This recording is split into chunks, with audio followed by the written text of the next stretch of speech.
मुलांनो, नवा दिवस नवी कथा. आजच्या कथेचं नाव आहे आती लाड. एक इंजिनियर साहेब असतात आणि एक त्यांच्या शेजारीच राहायला एक रिटायर झालेले आजोबा असतात, शिक्षक असतात. दोघांची छानपैकी रो हाऊस एकमेकांच्या शेजारीच असतात.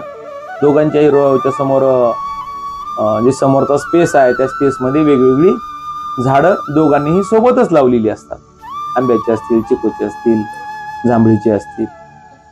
आणि जे इंजिनियर साहेब होते त्यांनी त्यांच्या झाडाला छानपैकी खत वगैरे देऊन इंजिनियर साहेबांची झाडं काय झाली होती, चांगली अशी फपकली होती, किंवा या आजोबांच्या झाडापेक्षा काय झाली होती, मोठी झाली होती.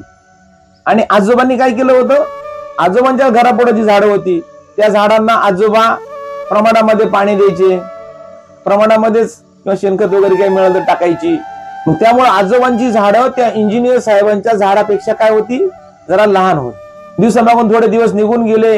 इंजिनियर साहेबांची झाडं, इंजिनियर साहेब त्या झाडांना नेहमीच काय करायचे, दर 8 दिवसाला, दर 10 दिवसाला भरपूर खत टाकायचे, भरपूर पाणी द्यायचे, लागल ते त्यांना ट्रीट करायचे.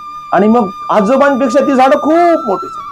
आजोबांची झाडं आपली मोजकी आणि त्यांच्या वयाप्रमाणे ती वाढत होती. एक दिवशी अचानक काय झालं, संध्याकाळच्या वेळी चोसाचा वारा सुटला आणि पाऊस येण्याच्या अगोदरचे जे वादळ असतं ना, अशा प्रकारचं वादळ त्या ठिकाणी सुटलं.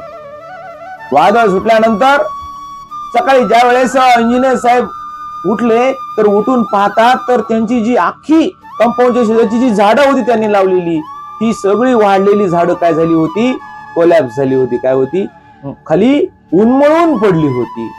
आणि त्याच वेळेला त्यांनी आजोबांच्या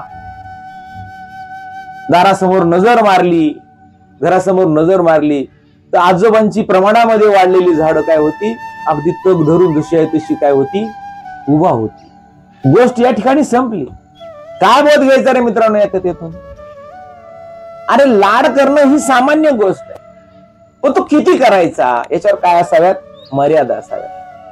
आपल्या पाल्यांना आपण सर्व सुविधा पुरवल्या पाहिजेत, पण त्यांचा इतकाही अतिरेक होऊ देऊ नका की आपल्या या कथेमधल्या इंजिनियरच्या झाडासारखं, जेणेकरून इंजिनियर साहेबांनी त्यांनी वरच्यावरच खते दिली, त्यामुळे त्यांच्या मुळ्या त्यांना काही शोधण्याची गरजच पडली नाही, त्या मुळ्या वरच राहिल्या. अन्न पाणी शोधण्यासाठी त्यांना जास्त झगडावं लागलं नाही, त्या मुळ्या वरच राहिल्या. म्हणून ती वादळामध्ये काय झाली, उन्मळून पडली. बरोबर आहे की नाही? म्हणजे आयत्या पिठावर रेघोट्या नको. मुलांना लागणाऱ्या सगळ्या गोष्टी पुरवा, पण चैनीच्या गोष्टीवर जरा काय करा, आवर घाला. बरोबर आहे की नाही? आज आपण अनेक प्रकरणं ऐकतो, वाचतो.